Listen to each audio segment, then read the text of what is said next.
سیدنا حضرت ابو ہریرہ رضی اللہ تعالیٰ عنہ، آقا علیہ الصلوۃ والسلام نے ارشاد فرمایا، محتاج اور مسکین کی پرورش کرنے والا، وہ محتاج تھا، مسکین تھا، اس کی پرورش کرنے والا ایسے ہے جیسے اللہ کی راہ میں جہاد کرنے والا ہے، جو اللہ کی راہ میں جہاد کرنے والا ہے۔ اور حضرت ابو ہریرہ کہتے ہیں کہ میرا خیال ہے آقا نے فرمایا کہ جو محتاج اور مسکین کی مدد کرے اللہ پاک اسے سارا دن روزہ رکھنے والے اور ساری رات قیام کرنے والے کی طرح ثواب عطا فرمائے گا۔ اتنی بڑی نیکی ہے۔ اور حضرت سیدنا جابر بن عبداللہ رضی اللہ تعالیٰ عنہ فرماتے ہیں، یہ حدیث سن کر بندے کے کلیجے میں ٹھنڈ پڑ جاتی ہے۔ یہ حدیث سنتا ہے، آقا نے فرمایا جس نے کسی یتیم کی، محتاج کی کفالت کی، یتیم یا محتاج تھا اس کی کفالت کر دی، اللہ قیامت والے دن اسے اپنے عرش کے سائے میں جگہ عطا فرما دے گا۔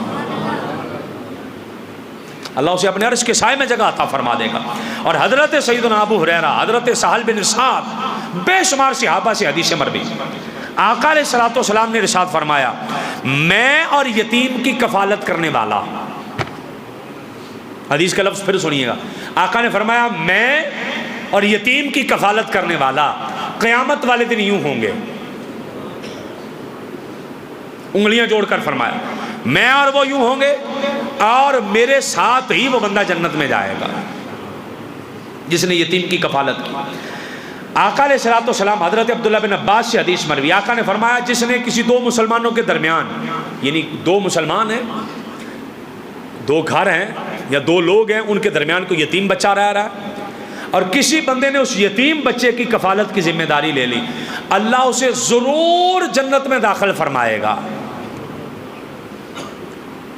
حضرت عبداللہ بن عباس رضی اللہ تعالیٰ عنہ سے حدیث پاک مروی، حضرت عوف بن مالک سے حدیث پاک مروی، آقا علیہ السلام نے فرمایا زرد رخساروں والی عورت قیامت والے دن میرے ساتھ جنت میں جائے گی۔ زرد گالوں والی عورت، صحابہ نے کہا حضور زرد گالوں والی عورت کون سی، یعنی جس کے پیلے گال ہو جائیں، یہ کون سی عورت ہے؟ آقا علیہ السلام نے فرمایا زرد گالوں والی عورت سے مراد وہ عورت جو حسین بھی تھی، جمیل بھی تھی، خوبصورت بھی تھی، مگر بیوہ ہو گئی، اس نے اپنے یتیم بچوں کی وجہ سے دوسری شادی نہیں کی، اپنے بچوں کی خدمت کے لیے بیٹھی رہی اور ان کی اچھی تعلیم اور تربیت کی، ہمیشہ حرام سے بچا اور پاکیزہ زندگی گزاری، میں اسے اپنے ساتھ ہی جنت میں لے کر جاؤں گا۔ یہ حدیث پاک میں موجود ہے۔ اور پھر نبی پاک صلی اللہ تعالیٰ علیہ وسلم کی بارگاہ میں حضرت ابو ہریرہ کہتے ہیں ایک شخص نے آ کر کہا حضور میرا دل بڑا سخت ہے، میں جو بھی بات سنوں میرے دل میں نرمی نہیں آتی، میری آنکھ میں آنسو نہیں آتا، میں خوف خدا سے روتا نہیں ہوں۔ آقا علیہ السلام نے فرمایا کسی یتیم کے سر پر شفقت کا ہاتھ پھیر، تیرا دل نرم ہو جائے گا،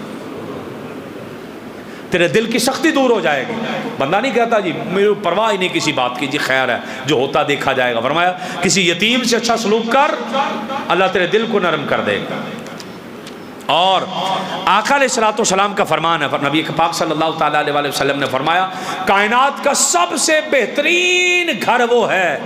جس میں یتیم سے اچھا سلوک کیا جائے، اور کائنات کا بدترین گھر وہ ہے جس میں یتیم سے برا سلوک کیا جائے۔